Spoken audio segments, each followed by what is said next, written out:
seja bem-vindo ao Rema Podcast. Que bom receber você aqui de novo. Vai ser uma conversa super divertida, porque eu tô me sentindo no meio da galera. Vocês vão ver tudo da minha idade. Super show! Eu quero apresentar para vocês os nossos convidados hoje e vocês vão aproveitar e dizer um alô para a galera aí. Do meu ladinho aqui, eu tenho Amanda Esteves. Oi, gente. Ali eu tenho Jonatas Barbosa. Alô, galera. E aqui eu tenho Juliana Toledo. Oi, gente. Prazer estar aqui. E aí eu quero já começar pedindo a vocês para se revelarem. John, eu quero que você me diga quantos anos você tinha. Nós estamos comemorando 19 anos do Rema. Isso dá 2004, quando o Rema foi implantado aqui em Taguatinga, no Distrito Federal. E aí eu quero que você diga quantos anos você tinha em 2004 e quem é seu pai e sua mãe. Tinha 6 anos, 6 para 5, e tinha... Aí meu pai e minha mãe, meu pai é Joselito Barbosa e minha mãe é Ana Helena. Só os fundadores do Rema, né? No Distrito Federal. Distrito Federal. Juliana, quantos anos você tinha? Eu tinha 11 anos e minha mãe é a Lucileia Toledo, que hoje é diretora do Rema, né? Foi vice-diretora por muitos anos.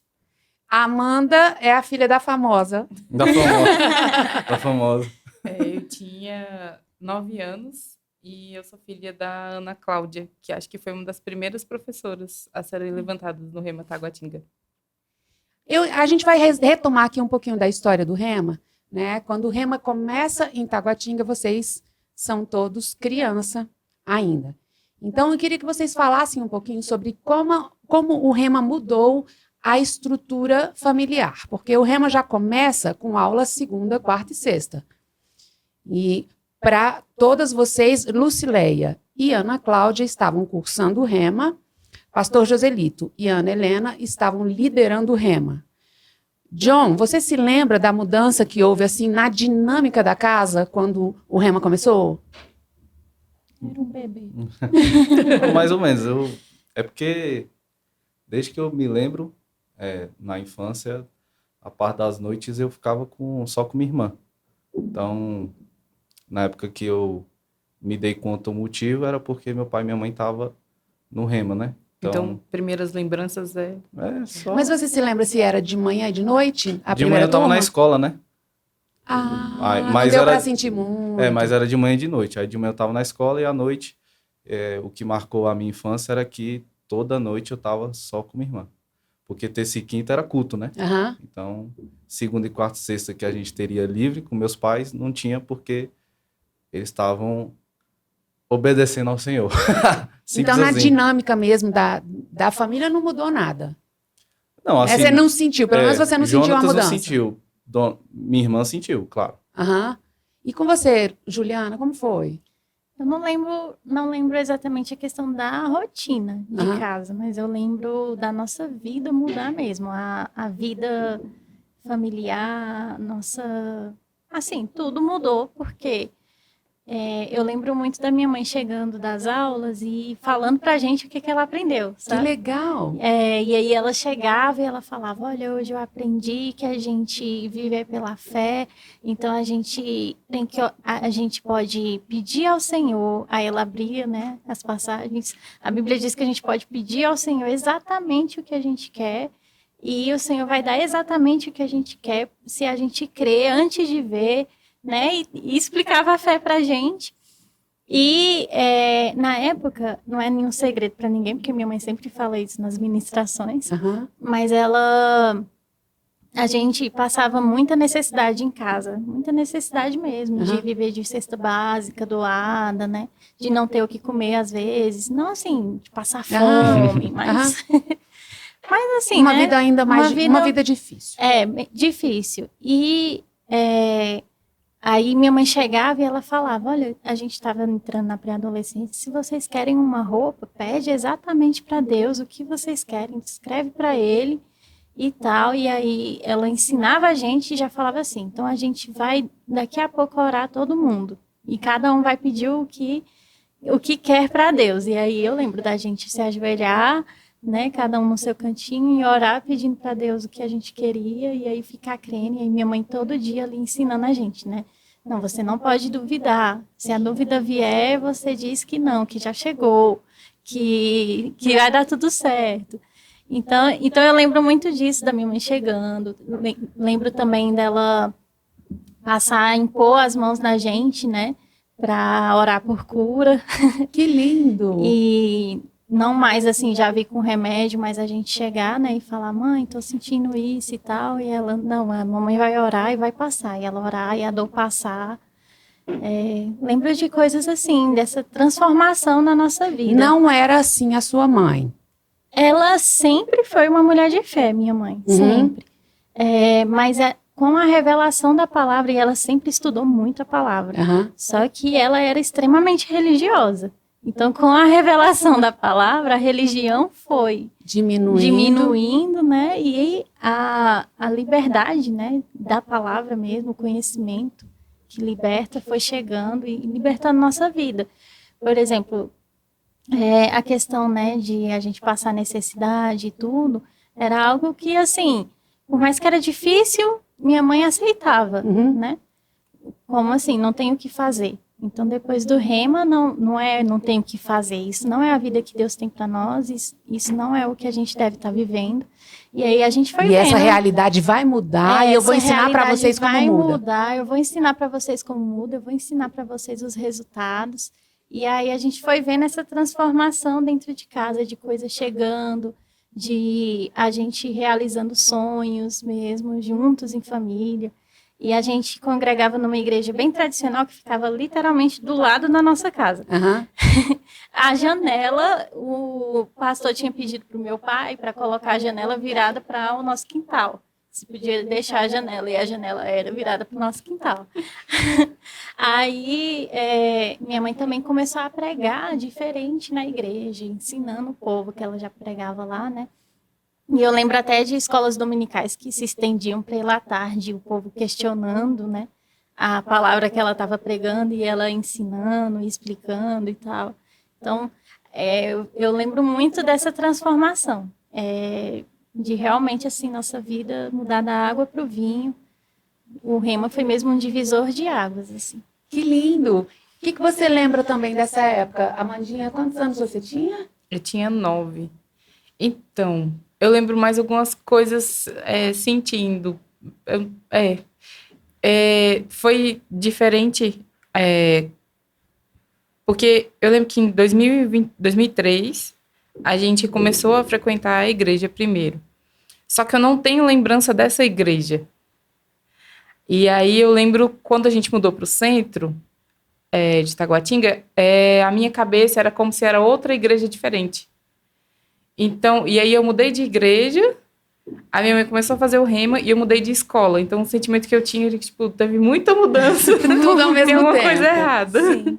Mas você sentiu mudança na rotina familiar? Houve alguma mudança? Ou sua mãe já sempre teve muitas coisas para fazer? Ou você estudava? Você sentiu alguma coisa assim na rotina? A minha mãe, ela fez algo que eu acho que geralmente ela conta isso, que todas as dores que ela teve para crescer espiritualmente, ela não compartilhava com a gente. Então, qualquer confronto que ela teve na época do rema, de receber a palavra e nunca ter ouvido daquele jeito, de ser confrontado mesmo com a palavra e falar, nossa, eu não tô fazendo isso na minha vida, como é que tem que fazer? Ela nunca passou pra gente, ela já falava o jeito certo. A Gil falou da cura, né? Ela, pra gente, eu lembro disso, assim, mas a gente já era maiorzinho, acho que ela devia estar no 2º ano, que era assim, não vou mais comprar remédio, acabou, vou jogar todos os remédios fora, a gente não tem mais, se tiver um ralado a gente vai orar e vai passar um metiolate. E aí foi desse jeito também, a gente, se tiver com alguma dor, eu vou orar. E geralmente ela conta muito isso, mas eu não lembro desses detalhes. Que ela falava pro meu irmão, quando ele tentava ir dormir ir pra cama dela, que ele tinha uns 5, 6 anos, que ele falava, tem um monstro lá. E ela falava, pode ir lá e mandar ele sair no nome de Jesus, porque eu comprei a cama pra você, eu não comprei pro monstro nenhum. A cara da Ana Cláudia. Então assim, essas coisinhas que foram mudando, a gente já ia vivendo como se fosse natural. Eu acho até que quando a gente chegou à idade de fazer o rema, tem muita coisa que a gente já sabia, entre aspas, que eu não posso falar que a gente tinha total propriedade, mas que tinha algumas coisas que a gente já tinha visto nossos pais fazendo, porque eles fizeram o rema antes da gente e eeles decidiram seguir e tomar um posicionamento na palavra que eles receberam. John, quando o rema chega, vários professores ficaram hospedados na sua casa. Né? Tem alguma experiência que você se lembra bem legal de algum professor que você se aproximou e você gostou muito dele, assim? Todos. Não. Mas sempre tem alguns, sempre tem os prediletos. Que o John sempre fazia amizade com todo mundo. Não, assim, que marcou a minha vida foi... Eu já era adolescente, tinha... E não foi nem com... eu vou falar. Fique à vontade. Não, é porque eu tava naquela fase de se eu vou pro mundo, eu vou pra Deus. Uhum. Aí, esse professor, foi o dia que ele tinha chegado lá em casa, aí ele tava vindo de uma conferência lá do pastor Cris. África do Sul, né? Isso. Aí ele tava, meu filho, respirando... Unção. A respeito dos dons do Espírito, as manifestações, o sobrenatural, né? Ele estava inconformado mesmo a respeito de algumas coisas que ele estava vendo aqui no Brasil, na igreja dele, rapaz, falta, né? Do mover do Espírito, dos dons em atuação. Aí, estava eu sentado lá com ele, meu pai, e ele começou a falar as experiências que ele viu lá e tudo mais, e eu sempre cresci num ambiente que a galera falava muito assim, sugar, né? Tô sugando. E eu nunca... Entendia, né? Nunca tinha entendido isso. Sugando o quê? Sugando o quê? Aí, Como é que rapaz, esse dia eu tive discernimento que é isso, porque quando ele começou a falar, rapaz, eu comecei a sugar mesmo. Eu vi algo ali, uma transferência de algo ali para a minha vida. E foi como se fosse um empurrão para mim, no que diz respeito, rapaz, eu vou para Deus, viu? Entendeu? Porque o sobrenatural encheu os meus olhos. Então, foi um marco na minha vida. E esse professor, ele nem sabe. Eu tô guardando para contar na hora certa, porque foi algo que mudou a minha vida. Que legal. Ju, você se lembra de algum milagre assim que aconteceu, que marcou a sua vida nessa época? Porque, na verdade, a sua casa virou o centro de milagres. Sim. Porque Deus começou a ir fazendo coisas e a realidade foi sendo transformada. Mas existem alguns milagres assim que, de repente, eles ficam. Tem algum assim que você se lembra que você disse, nossa, esse dia foi legal? Às vezes é até uma coisa bem simples, mas que não era parte da sua realidade. Sim. Eu lembro, assim, de um carrinho de compras chegando lá em casa com muitas compras que alguém mandou levar e minha mãe nem sabia, assim, e a pessoa talvez nem sabia que em casa a gente estava precisando. Então, lembro disso, a gente feliz, né, abrindo lá, tinha iogurte e suco. E lembro também, assim, acho que algo que me marcou muito foi que eu sempre gostei muito de estudar, sempre fui muito dedicada aos estudos. E eu sofria muito bullying na escola pública, porque a gente era de uma igreja tradicional, então eu era feinha, né, me arrumava feito um... Eu também era, ai meu Deus, eu também era muito feinha, eu também era de uma igreja tradicional, não podia usar calça, não podia usar calça, brinco, maquiagem colar. também era uma coisa, né? Eu era sempre o ET da turma, eu era muito feia. Eu também. Mas quando o Ricardo me achou, eu já estava linda. Glória a Deus. Aí, então, assim, eu era a feinha mesmo da turma. E aí sofria muito bullying por isso. E eu lembro que eu orava muito para ir para uma escola particular. Meus pais não podiam pagar, né? De jeito nenhum. Mas eu orava muito por isso, porque eu acreditava que eu ia estudar melhor. Acreditava que ia ser mais fácil. Ia parar, que ia ser... Não que seria mais fácil, mas que eu teria mais apoio dos professores, né? Porque escola pública, alguns não dão tanto apoio, tanto esforço. Enfim, e aí eu lembro que quando eu fui mudar para o ensino médio, que foi bem nessa época mesmo, acho que o segundo ano da minha mãe, ou ela tinha acabado de terminar o rema, aí minha mãe conseguiu me colocar no colégio particular. E aí eu realizei esse sonho, assim. Para muita gente pode ser um sonho besta, mas para mim foi, meu Deus. Que legal! Amandinha, que tipo de mudança você viu dentro da sua casa ou na vida da sua mãe que começou a transformar o ambiente mesmo, a atmosfera da sua casa? Então, essas essas pequenas revelações da palavra que ela ia recebendo, algumas coisas ela já conseguia colocar em prática, mas algumas coisas não tão assim com clareza. Porque às vezes as pessoas falam assim, eu recebi a revelação da palavra, mas ela ainda não está entendendo o que está acontecendo. Acho que por isso que tem a importância de ter a associação Alumni para os graduados. Porque pode ter algumas matérias ainda que era muita novidade que você ainda não conseguiu se apropriar daquilo. Então, eu vejo que a minha mãe, depois que ela terminou o Rema, ela já teve aquela direção de eu vou servir nessa escola. Então, ela servindo um pouco que ela ia pegando, porque naquela época até acontecia de o monitor do Rema conseguir ouvir um pouquinho da aula, né? Porque a sala era aberta no fundo, então mesmo que você estivesse lá atrás, registrando a presença dos alunos, você conseguia ouvir muita coisa. Então, teve coisas que ela foi pegando por estar servindo como monitora, por estar servindo lá no ambiente e foi recebendo revelações mesmo da palavra. Teve até algumas dúvidas que ela já falou que ela foi tirando depois, porque era tanta novidade que às vezes você não consegue administrar para você realmente deixar cair no seu coração. Então, por ela ter se mantido nisso, de estar servindo, estar envolvido na unção que tem disponível nessa escola, ela foi tendo algumas percepções. A Juliana falou das compras. A gente tinha muito... Ela mandava a gente fazer as compras do mês, aí ela botava todas as compras no cantinho na cozinha e mandava a gente agradecer pela comida que tinha chegado. Aí a gente já agradecia. Aí depois ela começou, que ela já falou que a casa não tinha nada, ela falou que ia limpar tudo e falar, a gente começa a chamar tudo que você quer que venha aqui para os armários, para a geladeira. Eu lembro vagamente da gente fazendo isso, eu e meu irmão, que meu irmão era bem mais novo que eu. E aí, assim, meu pai chega em casa, o que vocês estão fazendo? Aí meu irmão, a gente tá fazendo compra. Abrindo a geladeira e falando o que quer, o iogurte que quer, o tipo de biscoito, essas coisas assim. E uma coisa que eu acho que a Ju falou é que chegava exatamente o que a gente pedia. E para uma criança, você pode olhar e falar assim, ela pediu isso e veio isso. Mas vinha exatamente o que a criança gostava. Às vezes o pai ele sai para comprar algo para os filhos e ele compra, às vezes, eu não lembro se é esse ou não é, mas quando a gente pedia, vinha exatamente o que a gente tinha pedido. Então, isso acho que foi algo que marcou.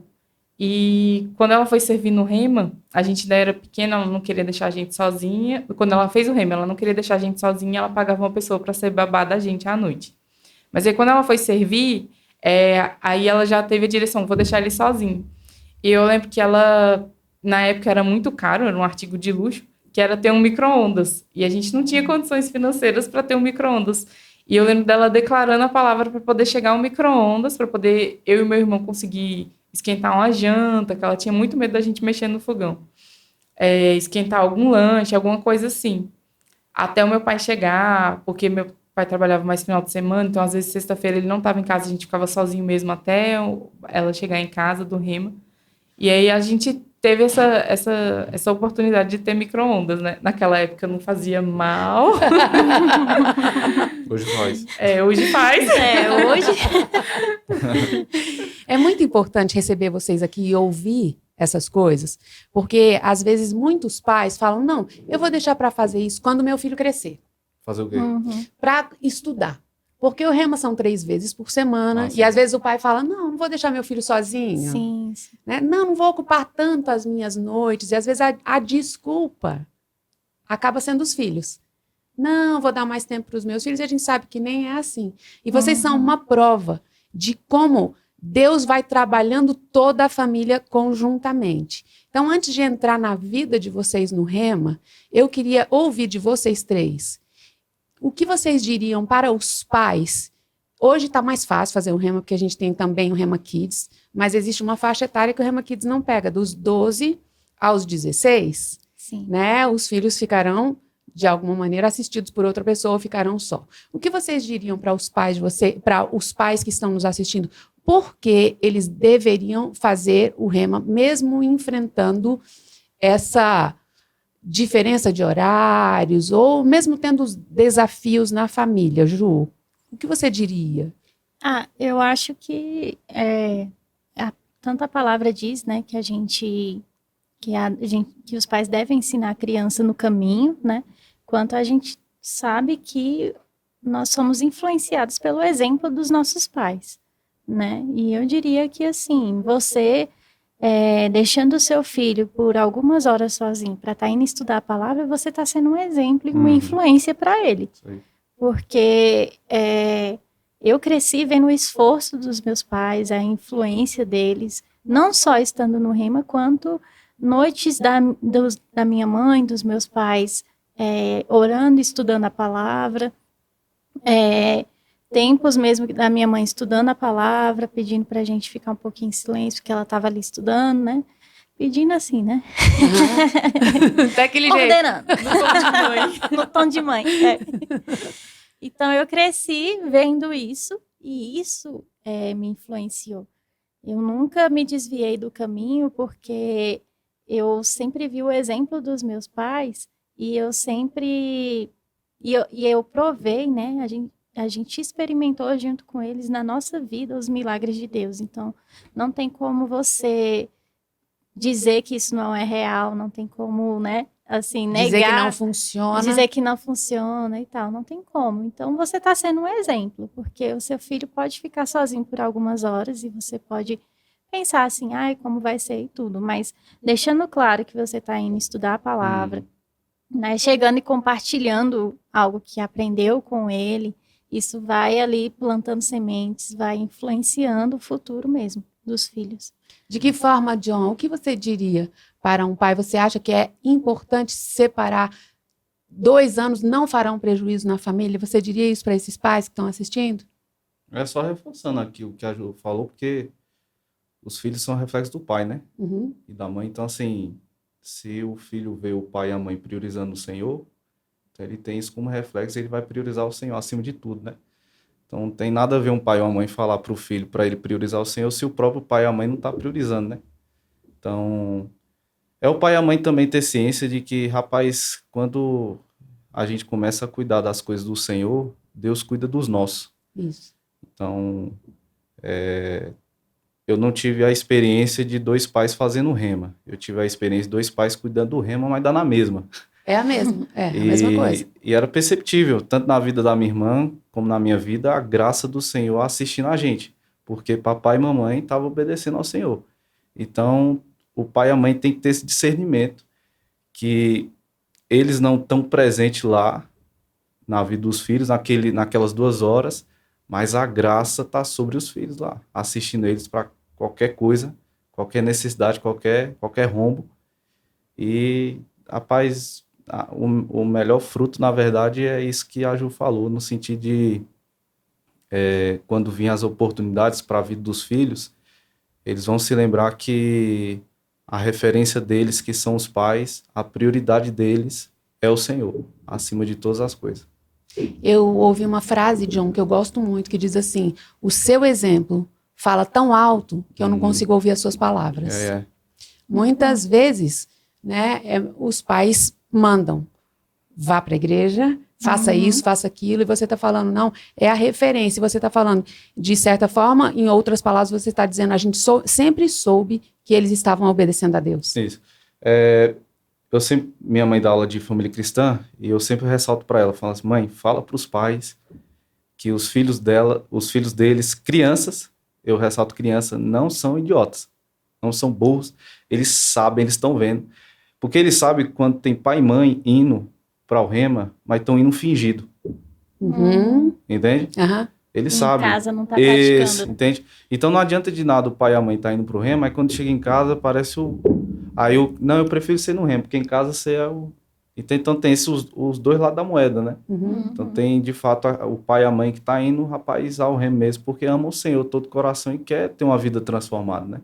Mas tem o lado de que o camarada tá indo porque quer mais algo no currículo dele, teológico. E ou é um pré-requisito, né? Meu pastor exatamente. Falou que só me promove se eu fizer o Exatamente. Aí não entende o quão isso é prejudicial para os filhos. Porque por conta de um testemunho desse, o filho não quer saber mais de Deus e se desvia. Por quê? Porque vê um hipócrita dentro de casa. Oh, forte isso, John. Aí. Fazer um adendo rapidinho. Eu acho também que deixar os filhos sozinhos um pouco cria, principalmente nessa idade, né, de 12 a 16 anos, cria uma independência neles, uma força, uma independência de já saber resolver coisas sem os pais, né? Hoje em dia eu vejo muita criança, adolescente que não faz nada, não sabe fazer nada, não sabe pegar um ônibus, não sabe se virar em nada. E eu vejo que a gente foi criado assim, sabendo se virar, tanto é que hoje eu já viajei para outros lugares e nunca, né, tive dificuldade, porque eu já fui criada assim, nessa independência de saber me virar. Aham. E também eu lembro que o exemplo da minha mãe, principalmente, era tão forte que com 12 anos eu já servia na igreja, já queria servir, já entrei num departamento e tal, então a gente também queria estar envolvido na igreja.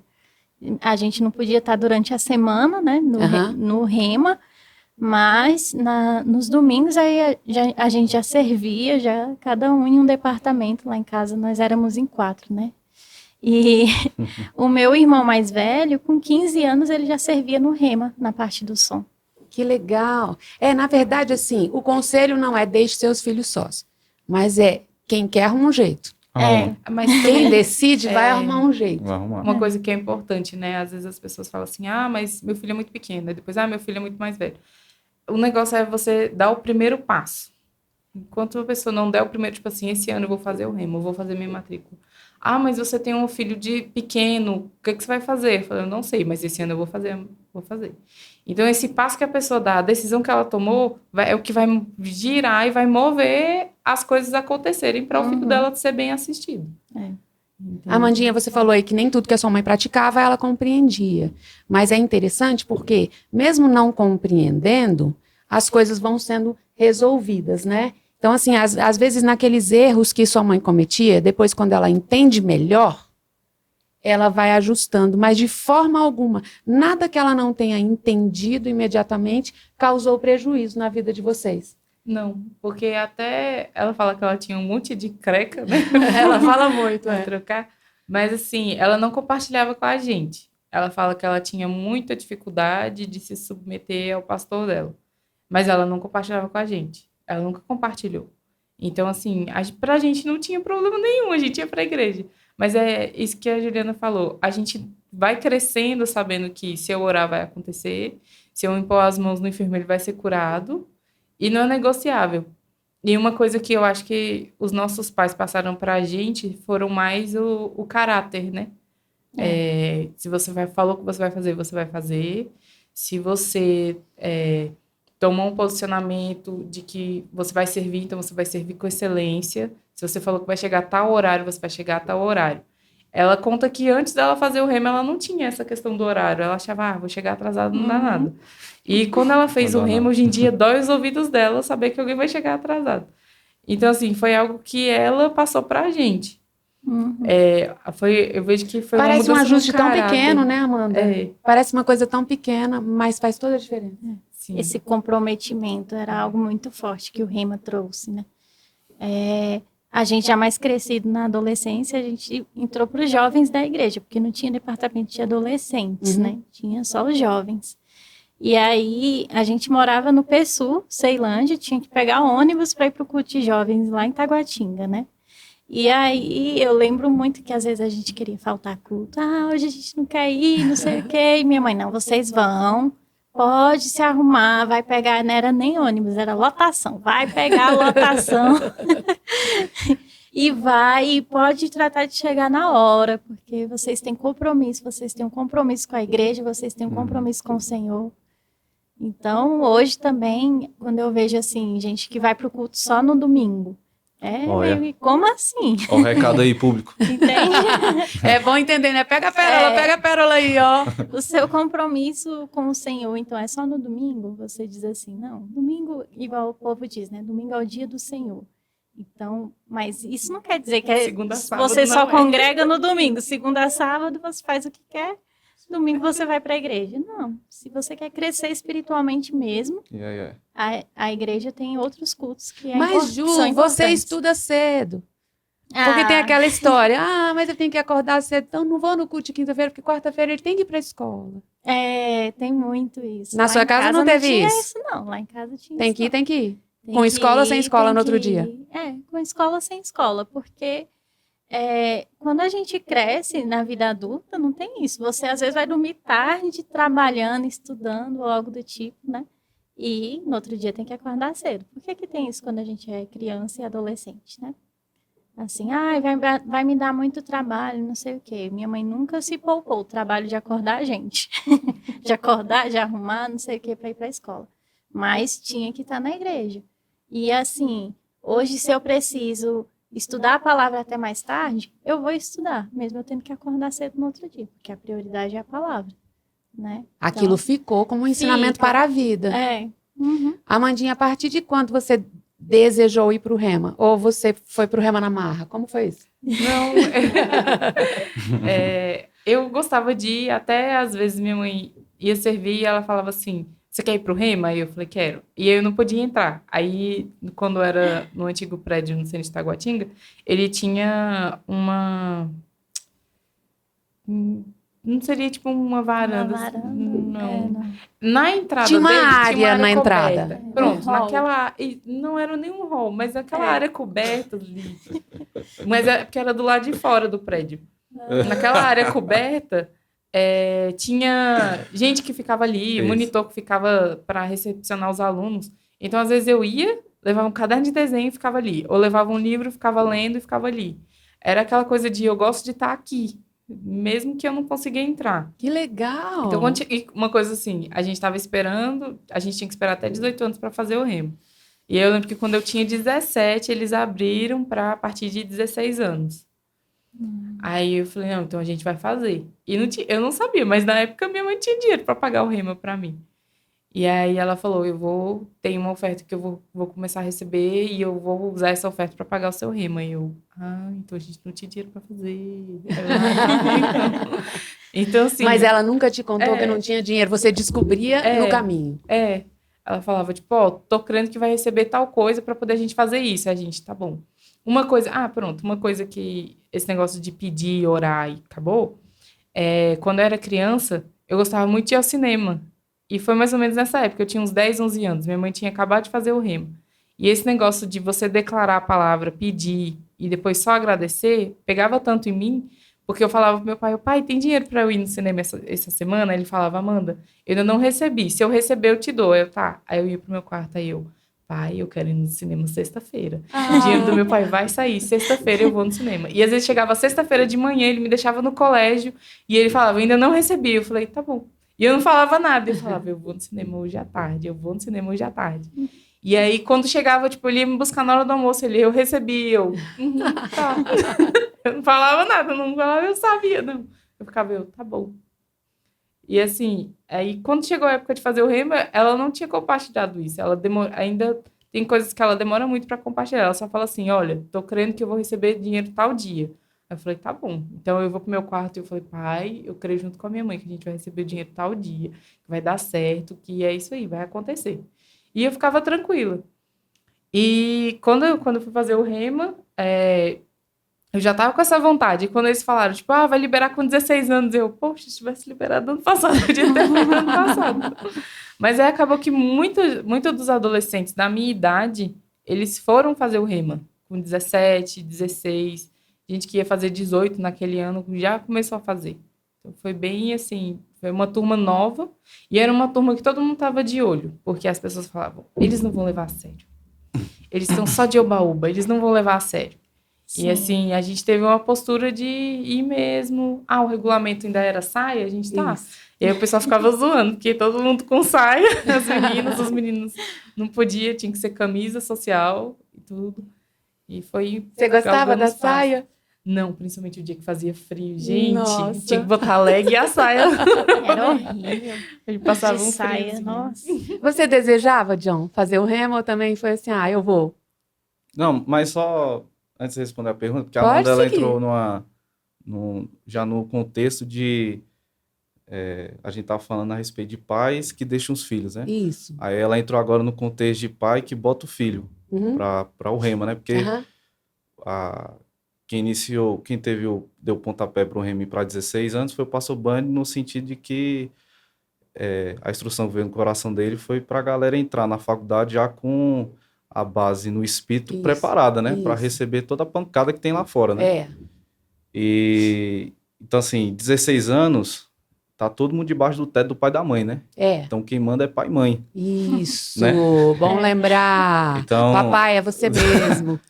Então, assim, tem muito pai e mãe que, cara, bicho, não dá satisfação nenhuma e não quer de jeito nenhum que o rapaz ou a moça vá pro Rema, porque prioriza o cursinho para ele entrar em tal faculdade. É, E, cara, para mim, um dos testemunhos mais marcantes, assim, lá da nossa igreja, a respeito desse assunto, foi o do Adam, que ele passou em primeiro lugar aqui no DF em medicina.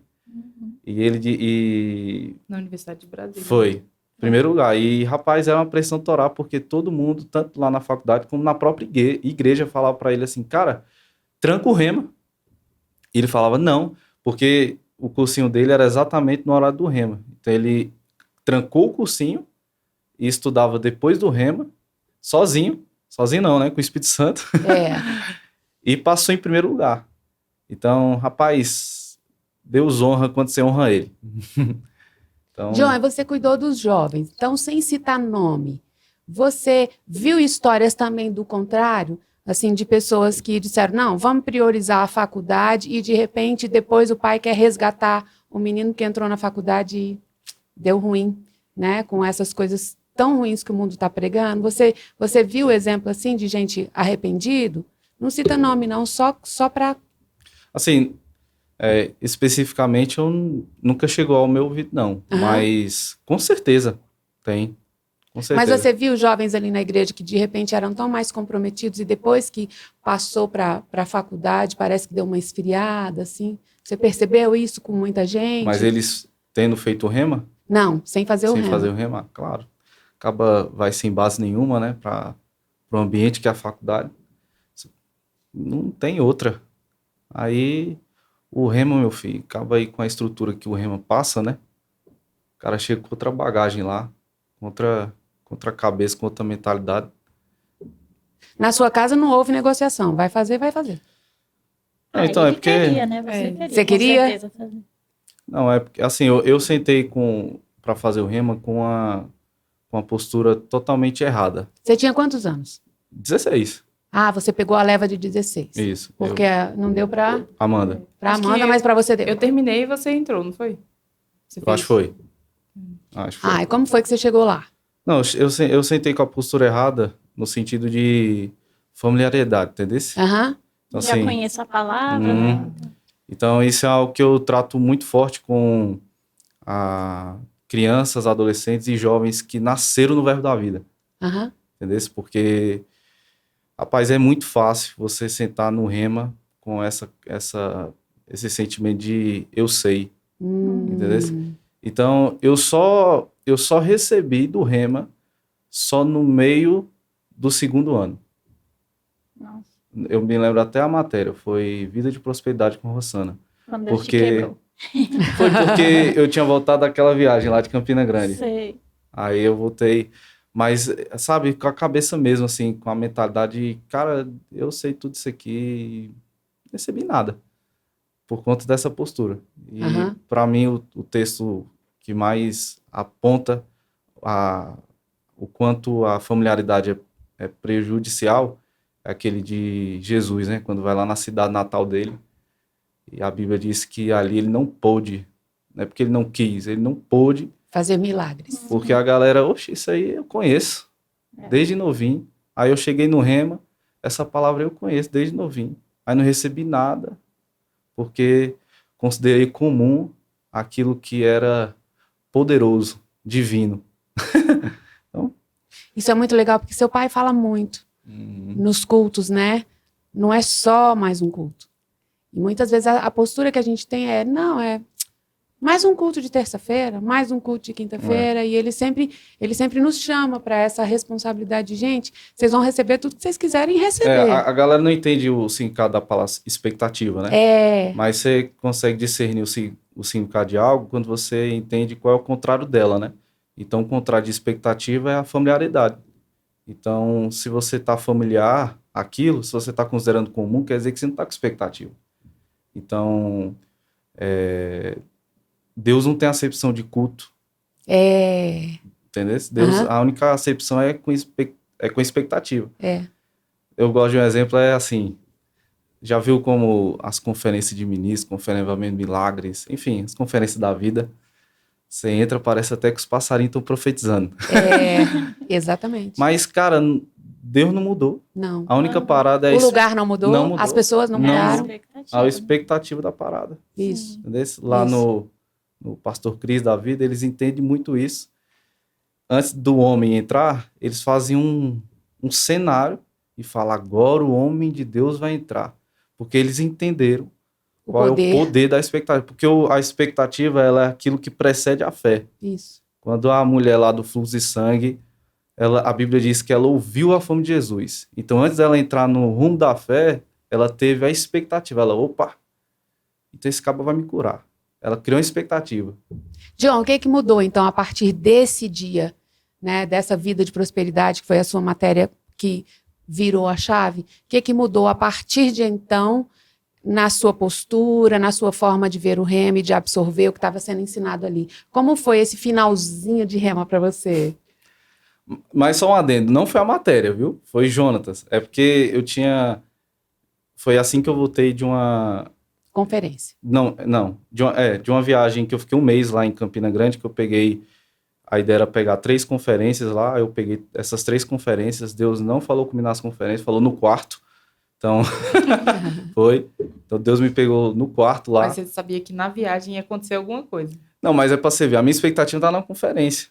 Aí tem vezes que Deus quer te dar uma surpresa, aí ele, não, vai ser aqui no quarto. Aí, Aí mudou a chave pra você. é porque eu tinha... Ju sabe mais que isso, que Ju me entrevistou. Mas o meu negócio, Kelinha, é porque eu achava que eu ia pro inferno. Eu não tinha senso de salvação. Satanás, ele usava um texto para mim, que era... você só vai ser salvo se você confessar diante dos homens. Aí eu cresci na igreja, eu nunca fui para aquela hora do apelo. Aí eu tinha Você caiu no engano mesmo. E isso por anos. Assim, a maior parte da minha vida foi debaixo mesmo dessa condenação, achando que, rapaz, eu sou salvo, não. Aí foi nesse um mês lá dentro que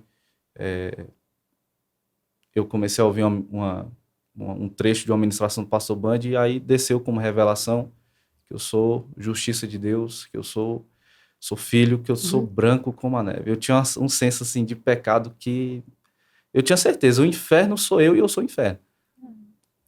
Mas aí tá vendo, se você tivesse considerado o rema, Você já saberia disso há muito você tempo. já ia começar, não, pera. E quando chegasse em injustiça, você falava, não. Não, mas aí é que tá, mas é assim, é pra tu ver como o Satanás ele é sujo, porque era algo tão inserido que não seria com ouvir uma vez. Aí eu cheguei vibrando, com o quê? Com a palavra, com aquilo que eu entendi que Jesus fez por mim. Meu amigo, a Rosana, né, a professora, ela falava uma vírgula, eu levantava e... Porque tudo para mim, naquela fase que eu estava vivendo, tudo que era falado no púlpito se remetia a quem ele me fez. Então, rapaz, foi... Juliana, como foi essa sua chegada no rema? Eu pedi para minha mãe, para ela me emancipar para fazer o rema, porque ainda não podia com 16 anos. Ó, que A faminta. Juliana, ela foi mais esperta. Ela Vamos dar licença, Ela é faminta, ela é faminta. Eu não precisei. A Amanda não precisou, na verdade. Precisou, porque ela teve que esperar um ano. Ela é faminta. Não, mas ele teve com você 16. só pode se emancipar um ano, né? Isso. Ah, é? 17. Só com 17... só de 17. Então você queria muito. Aí eu entrei com 17 anos. Ah. Com 16 não podia ainda emancipar, entendeu? Aí eu queria muito. Nossa, sempre quis muito fazer o rema. Aí eu fui com tudo. E também pedi para servir no rema. Eu acho que não no primeiro ano, mas no segundo eu servia na secretaria. Eu me lembro, o primeiro ano não. Aí no segundo eu passei a servir, ajudar lá na secretaria, estava lá todo dia. Aham. Comecei a fazer faculdade no meio do segundo ano também. E assim, a diferença que faz você ir para a faculdade, tanto com a base da palavra, quanto guiado por Deus, né? É. Do que você vai fazer. Porque eu lembro que eu fiquei muito tempo tentando entrar na UNB, Universidade de Brasília. E eu ficava muito nervosa no vestibular e ia muito mal, sempre. E aí, isso fazendo rema. Então, tanto a base da palavra me sustentou nisso, Aham. porque o diabo falava que eu não ia conseguir, que eu não prestava para nada. Para você ter uma ideia, eu me formei em jornalismo, né? E nos vestibulares eu ia mal na redação, Vixe. que é o que eu gosto. Como pode? O diabo ali, não, que você não consegue, você não serve para isso, você não vai. Mas, né? Juliana, então... Só que com a base da palavra, isso Aham. eu rebatia, né? Pois é, mas aí enquanto você fazia rema, você estava fazendo o quê? Cursinho ou terceiro ano? No primeiro ano do rema? No primeiro ano eu estava fazendo cursinho para entrar na universidade. Já tinha terminado o ensino médio, não tinha conseguido entrar, né, Aham. de primeira, e aí estava fazendo Mas você cursinho. nem considerou parar a rema para se dedicar a estudar para passar no vestibular, Não, que é o que muita jamais. gente faz. Jamais, até porque o meu desejo de estudar no Rema era tão grande que aquilo ali ainda era prioridade para mim. Não considerei nem não estudar, como também, pelo contrário, né? Fui servir, então dá mais do meu tempo. E aí abriram uma exceção para mim, né? Provavelmente por eu ser filha da minha mãe, né? Que era vice-diretora. Da minha mãe. Não uma exceção de privilégio, né? Aham. Mas abriram uma exceção para eu servir, porque como minha mãe já estava ali todo dia, Uhum. aí era tudo bem, né? Eu estar ali com ela, eu estaria junto com ela. E aí eu lembro que quando eu fui para o segundo ano do Rema, o Senhor falou comigo, eu não falei para você tentar o UNB, Olha, entrar na UNB. olha, Vai estudar numa faculdade particular. olha. Sem menosprezar o UNB, viu? Sem menosprezar, não tô Olha. menosprezando. Na verdade, Pelo Ju, contrário, a UNB é a universidade. Né? nem foi uma exceção. Porque se você podia fazer o rema, como você não podia servir? Você já tinha Sim. sido emancipada Não, para servir? É porque Pra fazer? É porque eu era aluno aluna e e servia servia. na Ah, secretaria. entendi. Essa foi a exceção. Ah, só, entendi. Entendeu? De todo Olha. jeito você ia estar lá mesmo. Sei, sei. Por isso, de todo jeito eu ia estar lá, minha mãe estava lá, então. E aí Por o esse Senhor motivo. falou com você. E aí o Senhor falou comigo, eu não mandei você entrar na UNB, não. Nunca falei para você que era para você ir para a UNB. E aí eu já sabia, o Senhor já tinha falado comigo que era para eu cursar jornalismo, né? E aí quando o Senhor falou isso, eu falei, pronto, então eu vou para particular, não tem dinheiro não, Senhor, mas se o Senhor está dizendo... Isso aí. E a faculdade particular é muito caro, né? Aham. Assim, aqui em Brasília, então. E eu entrei e pela fé, junto com minha mãe pegou junto na fé, e a gente, metade da faculdade a gente pagava, assim, era milagre todo mês, não tinha como explicar, porque não tinha de onde tirar e chegava. E aí a outra metade eu financiei, Uhum. mesmo assim também já terminei de pagar, foi tudo tranquilo. E o Rema, servir no Rema também me deu essa base para a faculdade, porque eu tirava foto, eu mexia com vídeo, eu ajudava a escrever textinhos, entendeu? Para mídia social, para mandar para os alunos, para e-mail. Então, o que eu fui aprender na faculdade, eu já estava praticando no Rema. Era o seu estágio. Era meu estágio. Então, na faculdade, eu já não tinha a dificuldade que muita gente tinha. Eu lembro muito que eu servindo no Rema, a Ana chegava e ela pedia um cartaz, e aí ela falava assim, ai não, eu queria... O rapaz contratado fazia, né? E aí ela falava, eu queria que esse cartaz se mexesse, que brilhasse, que não sei o quê. E aí eu ficava assim, eita Deus, como que a gente vai fazer isso? E ia para a internet e descobria como fazer e aprendi e fazia ali na hora. Então, eu sou muito, muito grata à Ana, porque, assim, a profissional que eu sou hoje, eu devo muito a ela, né? De ter ali me ensinado. Na fotografia também, eu fotografava o que acontecia na igreja, o evento do Rema, evento da Luminai, e a Ana Helena sentava junto comigo e via foto por foto. E aí ela ficava, olha, essa daqui tá mostrando essa bagunça aqui no canto, essa daqui, Não é nem essa fotógrafo. daqui, essa cadeira tá fora do lugar, essa daqui, olha o rosto da pessoa. Você ia gostar de uma foto assim sua? Você não ia gostar. Então, é melhor ela sorrindo, né, com o rosto não sei o quê, sem estar fazendo careta. E aí ela ia foto por foto. E hoje o povo às vezes comenta, né, que quando eu tô tirando foto, que eu sou bem detalhista, que a foto já sai certinha e tal. Mas quem me ensinou foi a Ana Helena, sem nem saber fotografar. Aham. Ô, Amanda, teve alguma matéria no Rema que te marcou? Teve duas. Teve no primeiro e no segundo ano. No primeiro ano foi a Aliança de Sangue. A gente teve. Acho que a única vez que ela deu aula em Brasília foi dessa vez. Não, ela veio uma segunda vez. Ela que é foi quem? a Marina. Ah, esposa do ela Gleice. veio, também me deu Ela aula. veio e ela me deu Maravilhosa. aula de Aliança de Sangue. E o que me marcou é aquela passagem que fala sobre Abraão preparar todo o sacrifício. E aí vem e quem faz a aliança era a aliança, seria a nossa aliança, né? Deus jurando por ele mesmo que ele iria prover. O sacrifício. Sim. Para mim, essa matéria, isso assim, me marcou. Até hoje ainda é a minha matéria favorita, é a Aliança de Sangue. Estou aqui do lado da professora de Aliança de Sangue. Eu também. E do segundo ano também foi algo que me marcou muito, que eu não vou falar o nome dele, porque ele só veio essa vez para Brasília. E ele só deu essa matéria, que foi Gálatas. Não, eu não sei. Mas ele só veio uma vez. Hoje em dia não tem mais Gálatas, né? Tem. Ah, Tem sim. E ele veio, deu essa matéria, e eu ficava impressionada porque ele citava a Bíblia sem abrir. Não. Para Não de foi, querer não. saber. Se ela quisesse falar, ela tinha falado. E ele falava as versões, e ele ia explicando certinho. E ele explicou cada aula um capítulo de Gálatas, só que quando ele ia falando, eu ficava, gente, tá muito ligado com a Aliança de Sangue. E aí eu conseguia trazer. E foram duas matérias bem fortes que me pegou mesmo.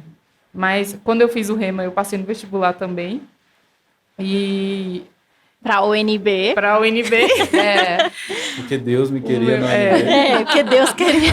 porque Deus quis. Deus quis que eu passasse. E assim, eu tive essa experiência de não ter o cursinho. Quando eu terminei o ensino médio, eu não passei também. E foi um período que a UNB tinha entrado de greve, em 2012. E aí eu terminei o ensino médio, e aí acabou que o vestibular... Eu fiz um vestibular... Não, fiz um Enem. Foi o primeiro ano que o Enem começou a ser um critério para Valer pra entrar. faculdade. Sim.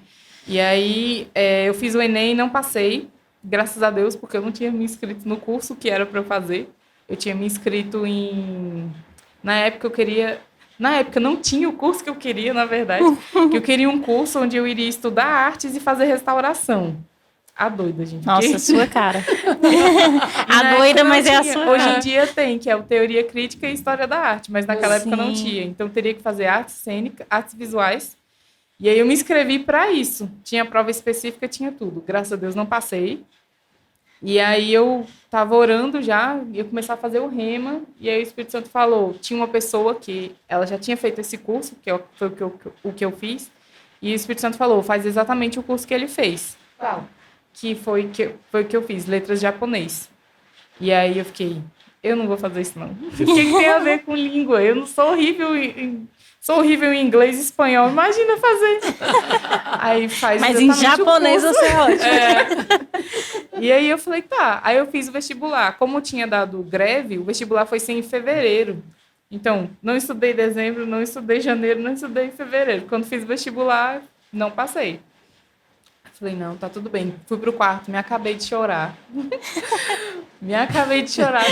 Chorei. No outro dia também acordei com a alma lavada na lágrima. Aí O choro dura uma noite e a alegria vem pela manhã. Só que cara não. toda inchada. Aí eu, tá tudo bem. Próximo vestibular eu vou passar. Um parêntese rapidinho. Eu lembro que o último vestibular que eu fiz para a UNB, que eu não passei, eu cheguei no Rema me acabando de chorar. E aí a mãe da Amanda tava lá, né, Ana Cláudia. Aí eu fui pro banheiro chorando, um drama, né, aquela coisa adolescente. Aí a Ana Cláudia entrou no banheiro. Juliana, engole esse choro. engole esse choro. E aí, pá, palavra. E te curou, e você limpou tudo E aí eu enxuguei as lágrimas. voltou assim, plena pra aula. meio plena, não tão plena, porque eu levei uma surra dela, né, quase. Mais perto da De Ana Cláudia, palavra, tava mas- plena. Mas me ergueu. John, e Vai, qual foi a Amandinha. matéria que... A Mandinha tava terminando, desculpa. Ah, É que eu conta, interrompi conta. ela contando a história. Desculpa Aí, também. Amanda, tá tudo bem. Aí eu comecei a fazer o rema. E aí eu comecei, a minha mãe falou, ó. E aí eu lembro que na época tinha de manhã e noite, e ainda tem, né? E aí, quando eu fui fazer a matrícula, a minha mãe, você vai fazer de manhã ou à noite, porque já tinha terminado o ensino médio. Não tava trabalhando. Aí eu falei, eu vou fazer de manhã, vou me matricular de manhã, porque eu vou entrar na UNB e vou fazer o meu curso. E meu curso era noturno. Isso aí. E aí ela falou, tá, então vamos fazer a matrícula. Aí eu fiz. Aí ela, mas por enquanto você vai de manhã ou à noite? Eu falei, por enquanto eu vou à noite, porque eu vou estudar de manhã. Aí eu lembro que eu tinha que acordar de manhã, minha mãe falou, você vai varrer a casa e depois você senta pra estudar. Eu, tá bom. Aí eu ia acordar de manhã cedo, varria a casa, meu irmão ia pra escola, eu varria a casa e aí eu ia estudar. E na época a gente tava morando numa casa de 2 andares, provisória, e as minhas avós paternas, eu tenho 3 avós paternas, tinha. E aí eu tinha que ajudar elas. Aí eu ia, estudava, aí eu ia pra casa delas, ajudava, principalmente na hora do almoço, na hora de tomar banho, que tinha que tirar da cama, colocar na cadeira, levar pro banho, depois voltar de novo na cadeira, botar na cama. Então a gente ficava revezando. E aí eu lembro que quando eu estudei até abril, quando chegou abril, lá perto do dia de Tiradentes, que eu lembro que foi feriado, minha mãe viajando, dando aula, meu irmão estudando de manhã fazendo o curso de design e à tarde estudando no ensino médio. A minha avó começou a passar mal e não querer fazer nada, e muito quieta, muito assim, uma das 3 avós. E aí a gente estava esperando minha mãe voltar de viagem para poder colocar ela, para internar ela, né? Porque ia ter que ficar um acompanhante no hospital e a gente tinha que ter esse cuidado com as outras velhinhas em casa. E aí eu lembro que era uma quinta-feira, meu pai falou, Amanda, quando a gente voltar, a gente não vai no culto, a gente vai fazer uma compra do mês. Eu, tá bom. E meu pai foi trabalhar. Quando foi umas 2 e pouco da tarde, meu pai liga, olha, eu não tô me sentindo bem, então a gente não vai fazer a compra hoje, eu só vou voltar para casa. Eu, tá bom. Aí quando foi umas 6 horas da tarde, a minha irmã liga, então, meu pai tá no hospital e a gente... eu vou ficar aqui com ele e vou descobrir o que que é. Tô indo lá pro hospital agora para ficar com ele. Não conta nada para as velhinhas, senão elas vão surtar. Então, fica aí, aguenta as coisas, conta pro seu irmão quando chegar em casa, tá bom, tá bom. Aí passou um tempo, minha mãe ligou, ela, Amanda, sua irmã falou que seu pai tá no hospital. Eu falei, sim. Ela ainda não sabe de nada, não sei o quê. Eu, não, tá, beleza. Aí quando foi umas 8 horas da noite, a gente foi, serviu a janta para elas. Depois, umas 10 horas, a gente colocou elas na cama, voltou para casa, aí minha irmã liga, ó, nosso pai tá com pancreatite, tem 3 casos no hospital, ele tá na UTI e o dele é o mais grave. Aí Meu eu, Deus. tá. Aí ela só falou assim, arruma uma malinha para ele para eu levar. Aí eu, tá bom. Aí eu fui no quarto, peguei as coisas, botei tudo, fiz uma malinha, minha mãe ligou, Amanda, vou dar aula ainda semana que vem, e ela tinha que dar mais 3 aulas, estava bem no meio tinha que dar mais 4 aulas, estava no meio da matéria. Na época, no Rema, tinha 4 aulas, hoje em dia são 7. Eram 8 de cada matéria. Isso, eram 8. Aí ela estava no meio, ainda faltava mais uma semana e mais um dia. Ela, tá tudo bem, a gente tá crendo que ele vai sair do hospital vivo, mas tá tudo bem. Ela já ligou meio assim, aí eu, tá bom. Aí quando foi na sexta, tinha um casal que eles serviam no Rema e o filho deles também estava começando a servir no Rema. E aí eles, como eles serviam, eles me levavam pro Rema à noite e me traziam para casa. E aí a minha mãe toda hora ligando, aí eu lembro que de sexta para sábado eu tive que dormir no hospital, porque o meu pai precisava de um acompanhante que estava na UTI. Só que foi na ilegalidade, porque eu só tinha 17 anos e não poderia, tinha que ser alguém com maior de 18. E aí eu ficava com meu pai no hospital. Aí quando foi no sábado, a menina que trabalha na casa das minhas avós, ela falou, olha, sua avó não tá bem, a gente tem que internar ela, a gente tem que entrar. Eu falei, e agora? Meu pai tá no hospital, minha mãe tá viajando, eu e meu irmão menor de idade, a gente não pode nem entrar com ela para internar. Aí, como ela tinha um cuidado de home... Não, nessa época não tinha. A gente tinha umas cuidadoras que cuidavam dela. A gente ficou meio assim no cuidado e tal, não sei o quê. E aí, na época, a gente tinha 2 líderes dos adolescentes, que a gente estava nos adolescentes. Hoje em dia, eles são os pastores de Sobradinho. E eu lembro que eles me ligavam todo dia. Tá tudo bem? Tá precisando de alguma coisa? Como é que tá? Eu falei, não, tá tudo bem. E eu lembro Toninha e pastor Samuel, beijo pra vocês. E eles ligavam pra mim, ligavam pro Caleb, meu irmão, e meu irmão mais novo, e a gente tava tranquilo. Tinha uma paz, assim, então... Que eu lembro que a minha mãe, ela ia vir mais cedo, ela conseguiu para dar aula até a outra sexta para poder vir. E eles cuidaram tanto da gente que no domingo eles falaram: que horas que vocês têm que estar na igreja? Aí a gente falou: a gente tem que estar mais cedo, porque meu irmão tocava no louvor e eu trabalhava no departamento infantil. Ele: não, então a gente vai buscar vocês aí, tá horário. Eles buscaram a gente, levaram para a igreja. Depois do culto, eles levaram a gente para comer e voltou para casa. E assim, o tempo inteiro, tudo que precisava, eles ligavam. Era o tempo inteiro, eles ligando, o pastor ligava. Aí a Lucileia, toda vez que ela me via, ela: tá tudo bem, tá precisando de alguma coisa. E esse casal que me levava pro Remo e me trazia. E foi assim por 70 dias. Quando a minha mãe chegou, que ela tava dando aula, não tinha ninguém para buscar ela no aeroporto. Esse casal, eu liguei e falei: Toninha, e ela: não, vou buscar sua mãe, tá tudo bem. Ela ia, buscava, ela falava: olha, tá tudo bem, tudo que os meninos precisam, eu tô cuidando deles e tal. E eu lembro que na noite anterior a minha mãe chegar, meu irmão chegou do ensino médio, já era à noite, ele chegava quase 7. Aí ele abriu o portão e entrou. Aí ele do nada ficou um tempão lá parado, como se estivesse conversando com alguém. Aí, na hora, ele abriu assim, aí entrou uma mulher e mais o esposo dela com um monte de sacola de compra. Porque como a gente ia sair para fazer compra do mês, não tinha nada em casa. Aí, quando ela entrou assim, ela: não, estava em casa orando, o Espírito Santo mandou eu fazer uma compra para cá. Aí a gente olhou assim: tá, pode entrar. Aí ela entrou, foi botando as coisas, aí a gente agradeceu, ela saiu. Aí eu lembro que a cozinha era embaixo, a gente desceu as coisas, aí a gente foi abrindo os sacos e era assim... tudo que eu gostava e o Caleb gostava. Nossa. Então, tipo, até coisa assim, até biscoito recheado. Eu gosto de uma marca, ele gostava de outra. Tinha o de uma marca e da outra marca. Nossa, tinha muita Deus coisa. É extraordinário. Aí quando a minha mãe ligou, aí eu: mãe, apareceu uma mulher aqui. E ela trouxe uma compra. É um anjo. E eu fui falando. Não, ela é da igreja. Agora ela é da nossa igreja. Não era um anjo. Aí, só alguém guiada pelo Espírito. Não, e depois ela falou que ela ia pegando as coisas do Espírito Santo. Não, você vai pegar desse e desse. Não é esse aí que é pra Não é o levar. Traquinas, é o passatempo. Ela ia, tipo, indicando. E quando a gente falou pra minha mãe começou a chorar. Ela: eu aqui preocupada, e vocês aí sendo mimados por Deus, como assim? Uhum. Ela ficou bem abalada. Aí a gente passou por isso. Aí no outro dia minha mãe chegou, e aí a gente conseguiu internar minha avó. Aí tinha que ficar... A pessoa que ficava de acompanhante com a minha avó ia vir o meu pai no outro quarto. Até que a gente conseguiu colocar os 2 em um quarto, e aí ficava os 2 em um quarto só. E aí, quando foi isso, já era início de junho, ia ter o vestibular. Aí eu fui fazer o vestibular.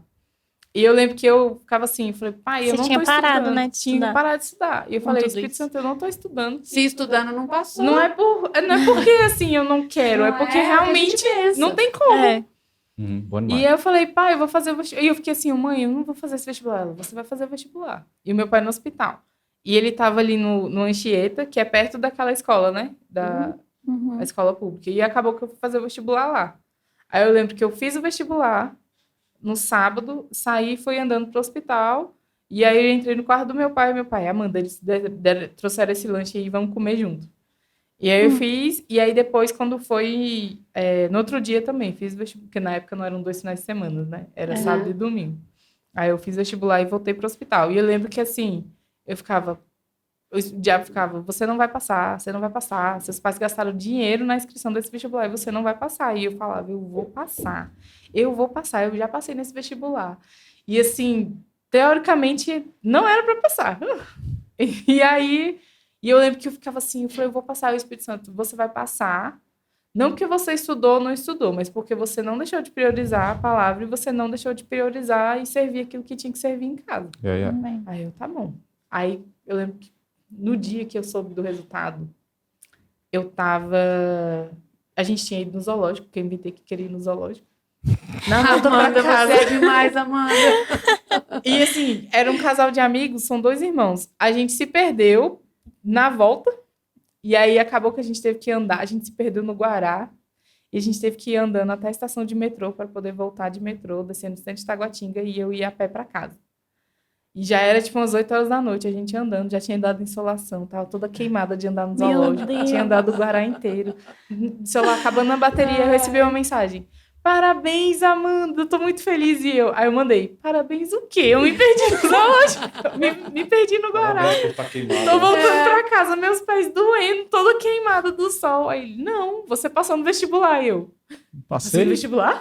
Aí eu cheguei em casa, aí eu, mãe, fulano mandou uma mensagem falando que eu passei no vestibular. Aí a gente abriu A lá. menina queimando. Mãe, eu passei. Não me toque, só não me toque. Não me abraça, não me abraça, não me abraça. E eu lembro que eu cheguei em casa, aí a gente abriu o site e tava lá meu nome, eu tinha passado no vestibular. Eu, meu Deus, eu passei no vestibular. Deus é bom. E a gente Deus, tava eu passei. morando num apartamento pequenininho. Nessa época, meu pai tinha saído do hospital. E era o caso assim, ele só saía daqui no caixão, porque ia entrar em necrose. Eu lembro do no caso pâncreas, dele. né? O pâncreas era seríssimo. E aí falou, depois que o pâncreas necrosa, falência dos órgãos, e ele sai daqui no caixão. E aí foram dias bem intensos, foram 70 dias no hospital. E eu lembro que a gente estava nas férias do Remo, quando saiu o vestibular, estava para voltar às aulas. Que voltava, na época era no início de agosto. Hoje em dia volta geralmente na última semana de julho. Aí quando, eu lembro que eu liguei, a primeira pessoa que eu liguei foi a Toninha. Eu liguei, Toninha, ela, oi, Amandinha, eu passei no vestibular, ela, meu Deus! E ela começou a gritar no telefone, como se fosse um dos filhos dela, e ela gritando. Aí eu lembro que no dia até uma amiga nossa, que hoje em dia eles são os pastores de um dos verbos, a Carlinha, ela chegou lá em casa, ela virou pro Daniel, Amanda passou no vestibular, eu tô indo pra lá agora que a gente vai comemorar. E ele, não, me espera, ela, não vou esperar não. Que ela queria ir A logo. cara da cara. Só não Olha, me abraça. Eu espero que você tenha entendido as pérolas que foram colocadas aqui. Muito poderoso o que a gente ouviu sobre a importância de você, como pai e mãe, estudarem a palavra. O que a Amanda está falando aqui é de experiência com Deus, é de vida com Deus. É isso que o Rema vai te proporcionar. O Rema não é uma escola natural, é uma escola sobrenatural que vai te ensinar a viver essa vida de fé. Um pai que está para morrer, você não fica na expectativa de esperar a morte, você sabe que Deus vai levantar. E você vive nessa expectativa, sabendo, não, ele vai sair, como a Ana Cláudia disse, ele vai viver. Ele vai viver. A sentença de morte, ela é do médico. Mas o meu médico é o médico dos médicos. Isso. Sabe? São essas coisas que você vai aprender ali no Rema, são essas coisas que vão ser depositadas dentro de você. E às vezes a gente acha, não, vou esperar, deixa para o ano que vem, vou esperar meus filhos crescerem mais um pouquinho. Essa live não foi por acaso. Olha que testemunho maravilhoso que a gente tem da Juliana, do Jonatas. Tem mais um. Da Amanda. Então conta, Jonatas, que a gente já está quase na despedida. Conta, Não, é Jonatas. porque a gente, para você ver como o Rema ter voltado para 16 anos, foi totalmente guiado por Deus, né? Com certeza. Porque a gente falou a respeito do adolescente, do jovem entrar na faculdade com estrutura. Isso. Só que a gente não falou a respeito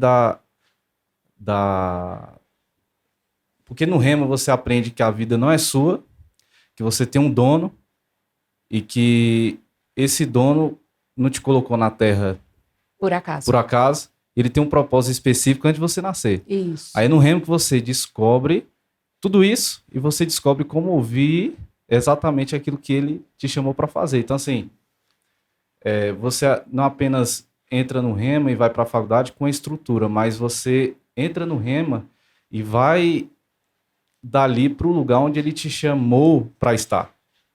Entendeu? Então tem esse contexto também.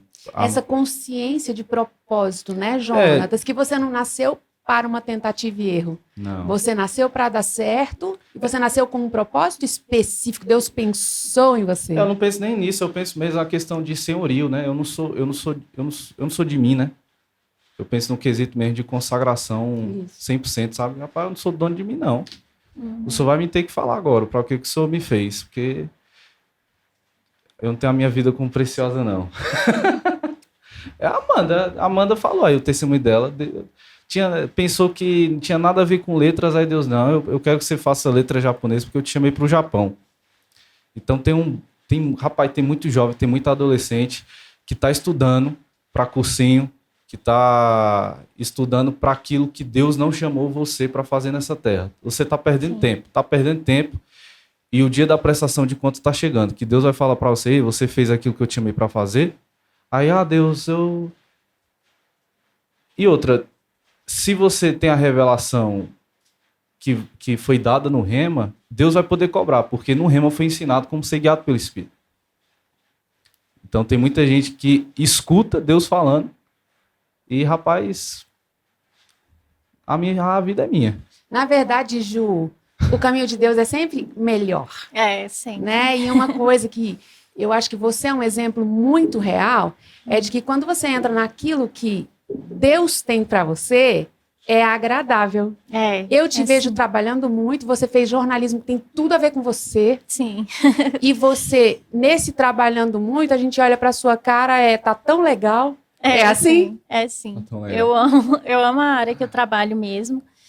E eu amo poder fazer para o Senhor. Sabe, eu passei 7 anos morando em Campina Grande, lá na sede do Ministério Verbo da Vida, né, que coordena o Rema. E, nossa, que honra, sabe, poder usar os meus dons e talentos para o Senhor. Eu não me vejo fazendo outra coisa com os meus dons e talentos. E, assim, já viajei para várias nações para fazer missões e sempre para fazer missões utilizando os dons e talentos que eu tenho, com fotografia, vídeo, redação, edição. Então, assim, é prazeroso, eu me realizo mesmo nisso. Você sabe que está no lugar certo, fazendo a coisa certa. E exatamente. você se diverte. Tem uma frase que diz que se você descobrir o que você nasceu para fazer, você não vai precisar trabalhar nunca na sua vida. Vai se divertir. Porque vai se divertir naquilo que faz. É isso que Deus tem para nós. Uma vida divertida. O pastor Joselito gosta de falar que muita gente sabe que vai morar com Deus. Sabe que a sua eternidade está garantida, mas a vida é a viagem. E a viagem, às vezes, está sendo miserável. Daqui até chegar lá, eu gosto muito de ouvir o pastor falando isso, porque é um chamado para você pensar, querido, como está sendo a sua viagem? É por isso que a gente quer te convidar. Ei, olha, vem para o Rema. Não deixa para 2024. 2023 é o seu ano. Vem para o Rema, nós ainda temos algumas aulas demonstrativas. Eu gostaria de que você colocasse de novo cartaz. Dia 23 já foi top demais com a professora Aldenise. Dia 30 já foi também, foi segunda agora. Então eu quero te convidar, que a próxima sou eu. Vida de Louvor. Essa aula pode deixar lá, é totalmente gratuita, é no Rema de Taguatinga. Siga as nossas redes sociais. No dia 6, sou eu com Vida de Louvor. No dia 13/2, escatologia. Eu nem sei o que é isso. O que quer dizer escatologia? É o estudo das últimas coisas. O estudo dos últimos tempos. Nós estamos vivendo não os últimos tempos, mas os últimos segundos. Então, fica ligado. O Rema está pronto para te receber. John, eu queria que você desse um tchauzinho para a galera, você se despedisse fazendo suas últimas considerações, olhando nessa câmera aqui. Tchauzinho, galera. Convida a galera para fazer o Rema. Venha fazer o Rema, principalmente se você é jovem, se você é adolescente, porque, rapaz, a nossa fala aqui foi, eu acredito que grande parte foi para esse público, né? Então essa faixa etária que é a faixa etária mesmo do tempo, do momento mesmo, das escolhas, né, da vida, você tem que estar pleno convicto que você tem total acesso àquele que escreveu do início ao fim a sua vida. Então, no Rema você vai ter a revelação de como ouvir esse que te fez. E te ama. Então, venha fazer o Rema. Amandinha? Então, já que o John pegou essa questão dos 16 anos, a faculdade ela não é uma coisa assim, é um antro da perdição. Ela só vai te deixar sozinho, sem julgamento, sem ninguém para te regrar, sem ninguém para te podar, nada. Então, para você tomar as decisões certas, nesse momento que você vai estar sozinho, é melhor você ter uma base de algo que vai te trazer um resultado bom, do que você não ter base, tomar as decisões, umas certas, outras erradas, que vai te trazer um resultado ruim. Então, 2023, se você olhar e falar, eu só tenho 16 anos, meu pai nunca vai dar dinheiro para isso. Você precisa mudar e pedir, Pai Deus, eu quero fazer o Rema esse ano, meus pais não têm condições, mas eu vou fazer o Rema esse ano. E você começar a declarar que você vai fazer. Eu não sei de onde que o dinheiro vai chegar, mas vai chegar e você vai conseguir concluir os 2 anos. Porque a gente tem que lembrar isso. Às vezes as pessoas fazem o primeiro ano, mas elas esquecem que são 2 anos. Isso. Deus não te chamou para fazer só o primeiro. Isso. Se você não tem dinheiro e precisa fazer o segundo, vai trazendo na memória aquilo que você já aprendeu no primeiro ano, que o seu pai é bom e que ele vai prover para você fazer os 2 anos. Tá bom? Então... Ju, tempo de preparação não é tempo perdido? Não mesmo. E eu quero até falar assim, o John tocou num ponto muito bom, que é sobre como a gente torna as coisas comuns, né? E deixa de ter expectativa. E eu quero falar para quem é graduado, né? Já que eu sou filha de Lucilé, eu vou fazer propaganda da Alumni. Ótimo! É isso aí. Porque, assim, a gente faz o Rema, mas a vida continua. É Isso. como a Keila disse, a vida é uma jornada. E a gente está aqui vivendo ela.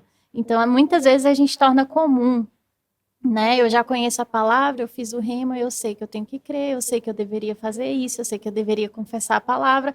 E aí nem está fazendo, nem está tendo expectativa no que Deus pode fazer, torna aquilo comum. Eu já sei, mas não pratica, eu já sei.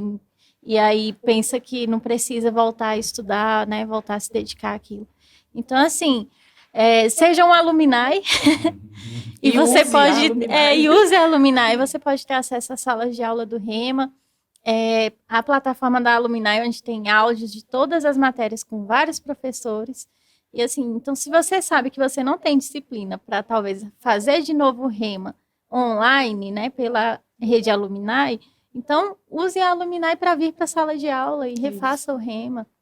Entende? Se você sabe que não vai ter disciplina também por não ter um compromisso, então se matricula no Rema e paga a mensalidade que é para você ter aquele compromisso. Isso. Mas, assim, use de sabedoria, use estratégias para que você não torne comum essa palavra que te libertou.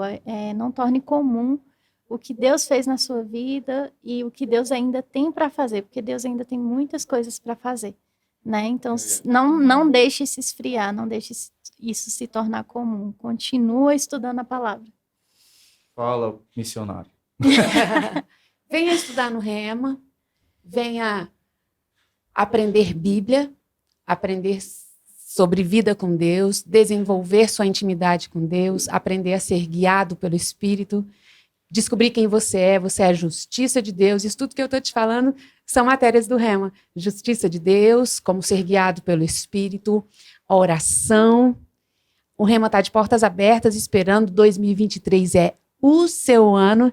E a gente se despede por aqui, olhando para aquela câmera ali, pessoal, e dando um tchauzinho. Vamos lá? Tchau. Tchau, pessoal. Vem pro Prazer. Rema. Vem pro